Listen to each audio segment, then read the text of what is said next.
Welcome to the podcast, From One Mother of an Addict to Another. This is a space of sharing heartfelt personal experiences, insightful thoughts, and powerful suggestions, which can hopefully assist and offer strength navigating your journey alongside a loved one facing addiction and mental illness. Hi, welcome to the podcast episode, A Loving Parent. You often ask yourself, why, how, when, what, how did this come about? How did I get to this place?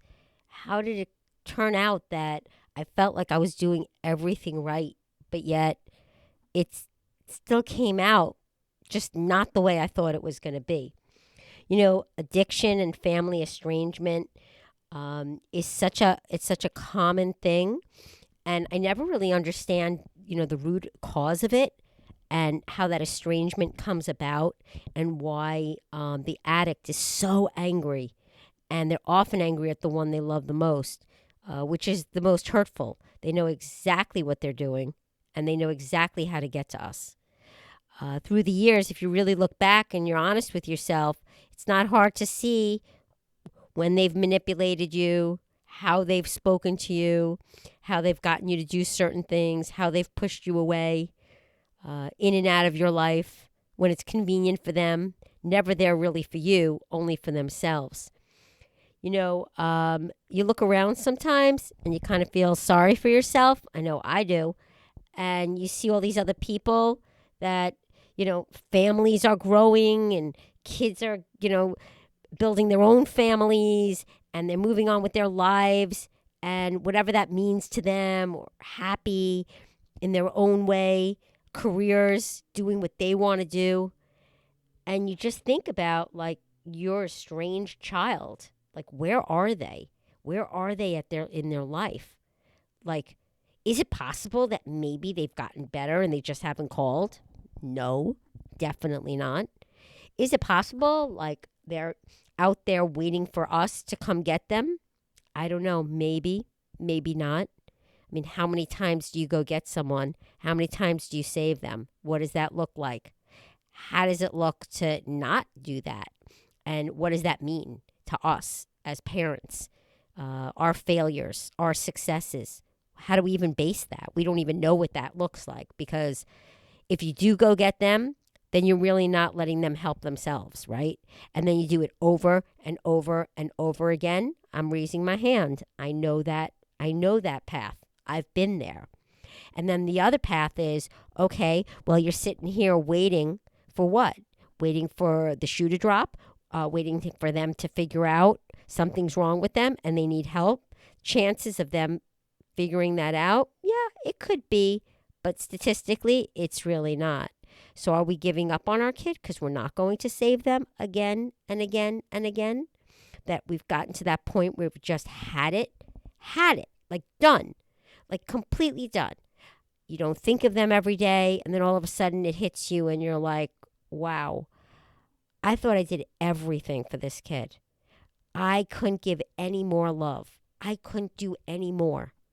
So where did this go wrong? Again, it's not us. We could think that we blame ourselves, but why? I don't really go there anymore, but I do say and feel sorry for myself about the expansion of family, the expansion of your family. You raise your kids and then they grow up and then they have kids and families, and that's how families grow.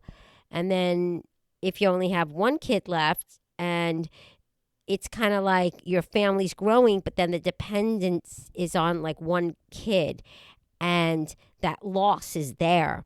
It definitely does not compare to the loss of really losing a child.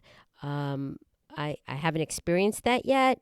I prepare myself in many ways for different scenarios, and I always suggest people do the same, because you just don't know what's going to happen. Especially when they're estranged from you, and basically understanding that it's not us, it's them, and anything can happen and set them off. And basically they're distorted. Their brains are distorted because the drugs and alcohol and their behaviors have manipulated them and taken over their brains. And basically, they are not thinking clearly. They take us as the enemy. They lie. They cheat. They make up things. And then there's that other state of mind. And it's like pushing everyone away makes sense to them. Because when you push everyone away, that makes sense for that person because they don't want anybody to see them this way. There's embarrassment, like in the back of their mind. They know that they're not doing the right thing. They know they're not living their life the right way.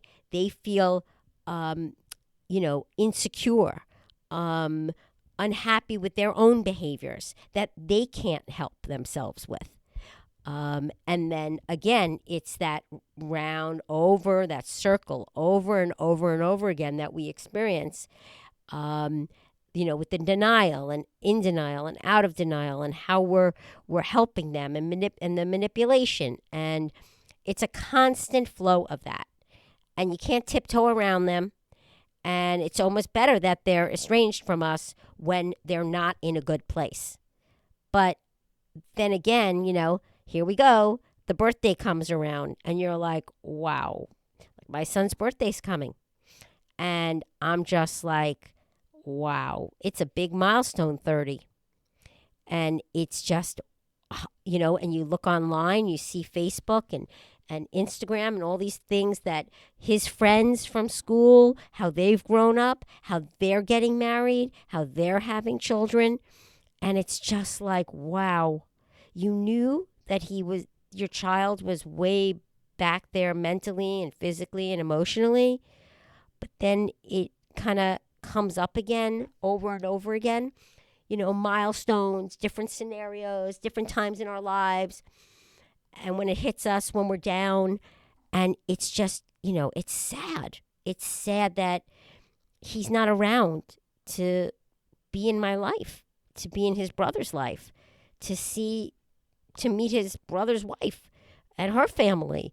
He's such a great kid. And it's just, like even recently on and off, I've been saying, maybe I should go get him.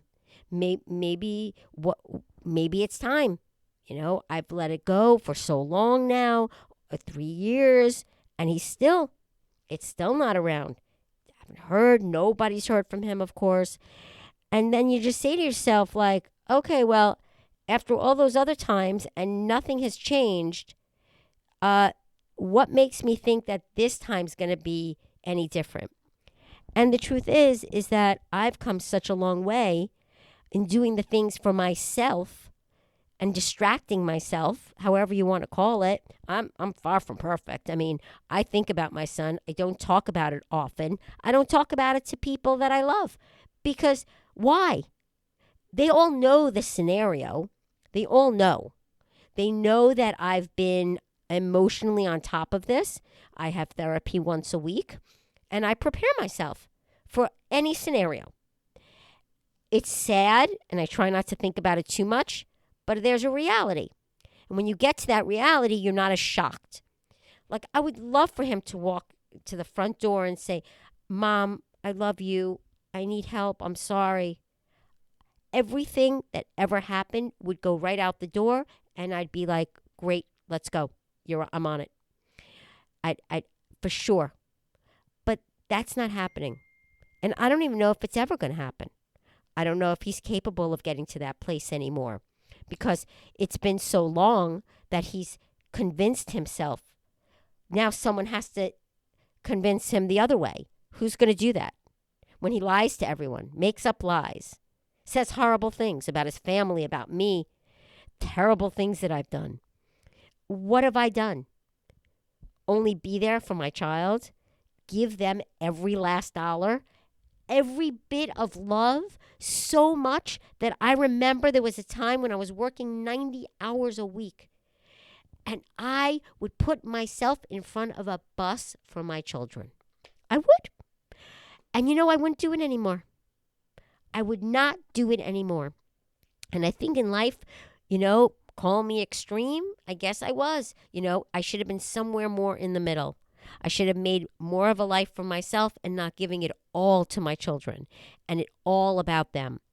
And maybe that was something that I look back on and could evaluate. But why? Again, it's looking back. I don't really hold on to things that much. I'm blessed with that, the capability of letting go. If someone's mean to me, if someone's done something harmful, if they say they're sorry, I really don't think about what they did anymore. They're sorry. It's over. Okay, move on. If you want a relationship with that person or you don't, that's fine too. But why should you hold on to it? I'm a very forgiving person. And, I think about I don't really think about what it's going to be like if he ever was to come back and say, I'm sorry and I've gotten help or I'm going to get help. Because I'd be able to go to that next step and be strong enough to say, okay, I've missed you. I'm here to support you. I'm so happy. No, I would not open the door for him to come back in the home. No, there would be a lot of things that would have to happen, a lot of steps that would have to be taken by him in order to get to that place. But I think one of the biggest things on my mind is you sit here and you think about, how estranged he is from the family. You look at pictures that you have and you just, tears roll down your eyes just thinking about the times that were so great. There were great times in our lives. We all have had them. I mean, your kids were young. I mean, they weren't always addicts and they weren't always independent to that point. So I think, also we see through the years, people throwing things at their kids, masking it. Oh, let me buy them this and it's going to help. Let me shelter them from feeling sad. Let me do this for them so they don't have to put the energy into doing that.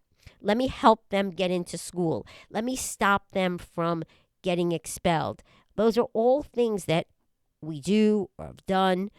And it doesn't mean it's wrong. It just means these are the steps we've taken as parents. Again, it goes back to all those people that said, bye-bye. Kids out the door. You're not behaving. You live under my roof. You're done. Goodbye. I don't know how people are able to get to that place so fast. The faster and quicker you get to that place, the better off you are, your family is, and the addict is. I couldn't get to that place. Because I couldn't see that my son would be homeless and know that I wouldn't know where he was. And at that point, I wasn't capable of being there. So it took some time for me. And that's why it doesn't matter how long it takes. It's getting there. And when you get there, like I have, of course, just like me, you think about, oh, maybe I should go now. Maybe the time is there. What is it going to hurt? What's the harm in it? Yeah, there is a lot of harm. It's harm for me. It's harm for him. And it's not the right thing to do. And I know that. So it's not even convincing yourself. It's just acknowledging the right thing and it's not something you're going to do, but you think about it because why? Because I miss him, because I want to be in his life. I want him to be in my life. I want him to experience wonderful holidays and family time spending together and laughing and experiencing things together, life, good, bad, happy, sad. But at this point, I also don't want to have him back in my life when he's not at a good place. So that is for sure something I'm not willing to compromise on. But I think what the estranged part is so hard. And it's so hard to get yourself to that place where you're like, okay, well, I'm fine. And no, I'm not fine. No, I'm sad. No, I look around and I see it's hard for me. It's hard for me to see that I don't have this in my life. And I work so hard for it. It's like you work hard for promotion, then you never get the promotion. And isn't that true? Because I think this is part of it with being a parent. And I guess it goes back to, you could do everything right, but your outcome could totally come out totally different than you expected. And I guess one of the things that, I often consider thinking about is just, how to you just focus on the family. When it's during this estranged time, I love when people say, "Oh, have they spoken to your ex? Have they spoken to your son?" Like, "Oh, no, he's out of all our lives." I feel like saying, "What makes you think they're going to speak to them over me?" Um, it's I don't know. I don't know why that bothers me, but it does, because the bottom line is that I am the closest to him. I adore him. He knows how much I love him. I know how much he loves me, and I know that he would never not want to be with me if he wasn't in a better state of mind. So unfortunately, the conflict in ourselves of the coping with the estrangement and controlling yourself and controlling the behaviors you have and going back to focusing on yourself and your own patterns of behavior with your family, with everyone else involved, and being able to be strong so everybody else is, and not put pressure on yourself or allow people to manipulate you in any way and say, well, don't you want to know where he is? Don't you want to go get him? Don't you want to go save him and, go help him? That's easy for people to say, but they don't even understand what they're saying. And when I do hear it every so often, I cringe inside. And frankly, all I want to do is just cry.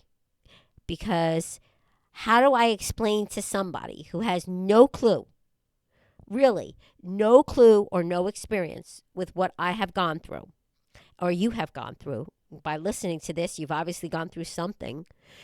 And how do I explain to them that no, that's not in the addict's best interest or mine, and I need to save myself? Just like when you get on an airplane and they say you put your max oxygen mask on first and then your child's. My whole life I've done the opposite. I finally learned how to do it the right way. And it might have taken me many years, but I definitely learned how to do that. I still think seeking professional guidance is so important. And I'm going to leave it at this. It doesn't matter if you never have gone to see a therapist before all these years. Let's say it's 20 years you're dealing with this and you never went to a therapist. So what? You could wake up tomorrow and start seeing a therapist. Do it online.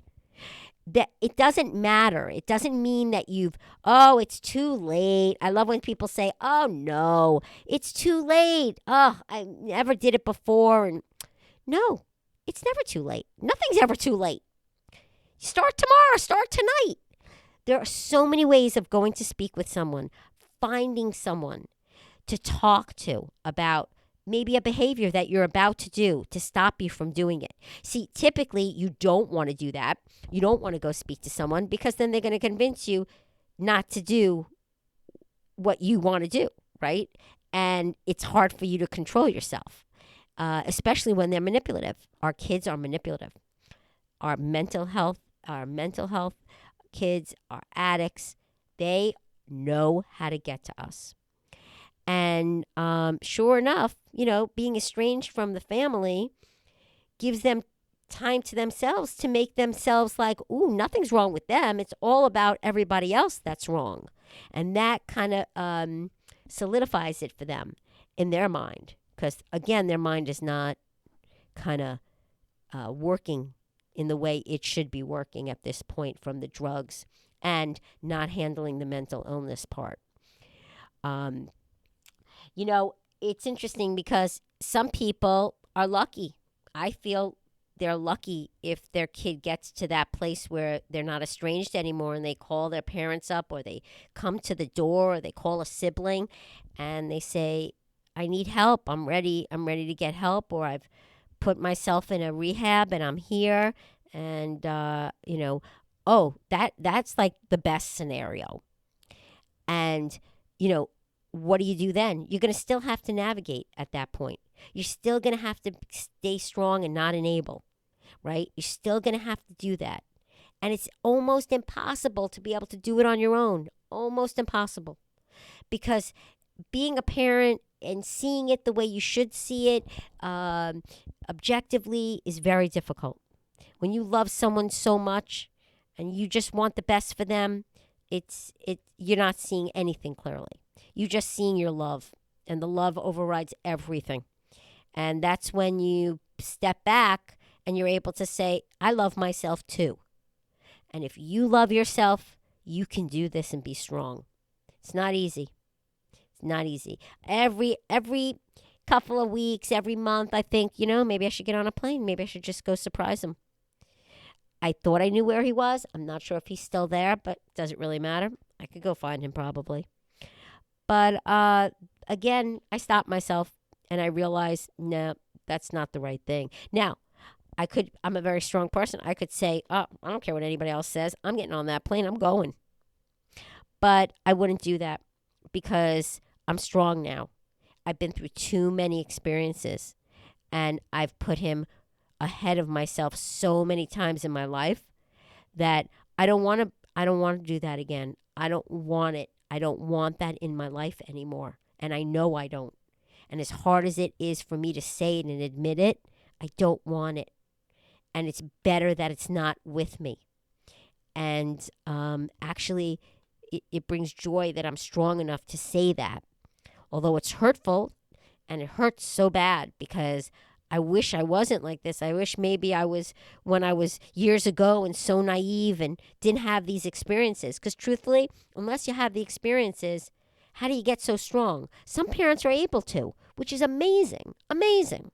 Like if you're a parent and you're just starting out and you know your kid has issues, you just stop. You cut off the money, you take away the car keys, and that's it. You want to live by my rules? Great. Otherwise, out. Get out. You're done. It's as simple as that. It really is. But how many people can do that?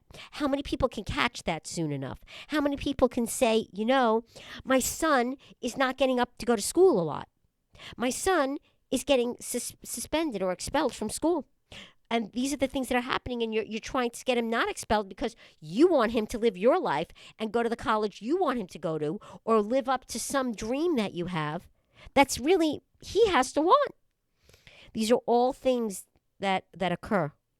And I caved. I caved in so many times. I thought love is, what is love? You show everybody needs to feel love a different way. Some need gifts, some need hugs, some need to be, when you cook for them and do things for them, that shows them that you love them. And sometimes, people don't read that well. Parents don't read that because you love your kids. You love your kids. You're not really thinking about it that way. But in fact, you can't buy them, right? Because you see what happens when we buy them. That doesn't get them anything. It never pleases anyone. If anything, they need our help. So there's nothing wrong that you've done, and you can't look at it. You just have to wake up the next day and start over and start focusing on how to make your situation better. In many ways, my situation is great. He's not in my life. I don't have that chaos in my life. I don't have anyone manipulating me. I don't have anyone in control of me anymore. It's awesome. Awesome. But on the other hand, I miss him terribly. I really do. He was fun. He was smart. We had the best time together. When we were, oh my God, we'd have so much fun together. When he was in and out of rehabs and stuff, when he wasn't on drugs and stuff, he was just easygoing and fun and in for it, in for the fun, open to doing anything, going places, doing things, and I just don't have that, and I miss him. I really do miss him, and I guess it's okay to say it, but it's hurtful, and it's almost that feeling when you know your kid's never coming back, right? You've lost your child, overdosed, or they passed away somehow. That's infinite. It's done. They're never walking through that door again, and it's horrible. And it's interesting because when you're estranged, when your kids are estranged from you, in some ways you feel the exact same way that it's done. There's that little glimmer of hope. There's like that little bit of sunshine coming through. You don't even know if like how long it's going to be there. It's just like a drop of light that there's that 0.50% that possibly he could turn himself around on his own. And that would be great. But I also, the realist that I am, and my strength allows me to know and prepare myself, like I said from the beginning, for any scenario. And that strength, building your own strength, being confident in yourself, that will bring you peace. That's actually the only thing that will bring you peace. And only you could do that. And you can only do that by going to get help, going to talk to people, not your family members, someone that doesn't know you. So, sometimes I used to say like, I should just like walk into a rehab and just talk to someone there. See if there's someone that would like talk to me once a week. Because who knows better than people that are working with addicts every single day? They have the best insight. And so I found myself a therapist who has that insight. You could do the same thing because then you'll feel much more connected and you'll like trust what they have to say and you'll like respect them. You got to respect the people you're listening to. Otherwise, you're not listening to the right people. And bringing in your family, it just drains energy from everyone. And it's not necessary. I don't want to drain people. I don't want to talk about it. I barely ever talk about it. Ever. And once in a while I bring it up and I feel sorry. And it's usually when their milestones are coming or holidays are coming and I start feeling sad for myself. But typically, sometimes it's great because I'm happy that I haven't even been thinking of him. And I keep myself busy. I have a lot of hobbies, something I never had years ago. I always used to say, wow, I don't have any hobbies. All I do is work. It was so great to have hobbies. It's so great to do something else that it's not about work. Even if I make money from it. It's a job. It doesn't feel like a job. It's a fun job. It's something that I like to do. I enjoy doing crafts. I enjoy using my Cricut machine. I enjoy coming up with logos and being creative and using AI. I love that stuff. So find something you love and get distracted. It's not bad to get distracted. Even if you had lost a child, it's not bad to get distracted from it.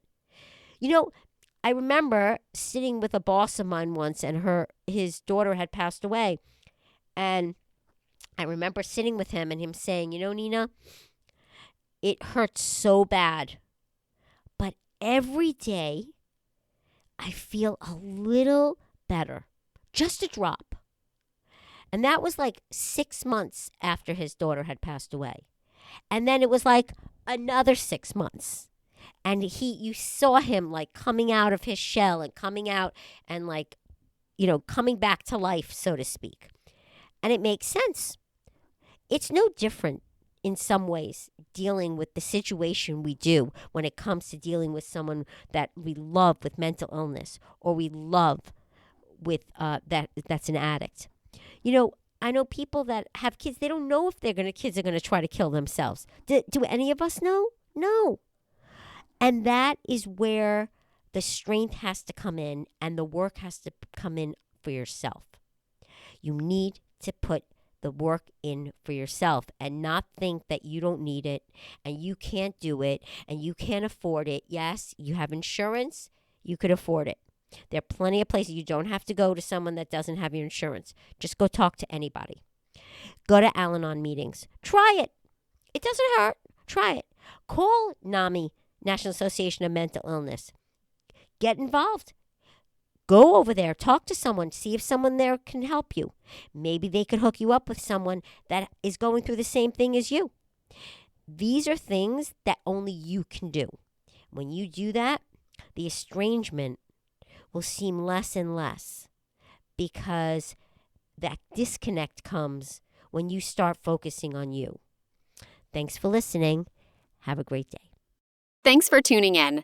I trust this episode brought you insight and strength, offering valuable coping strategies. Stay connected with weekly content, plus follow if you enjoyed, and be sure to journal for your own self-care.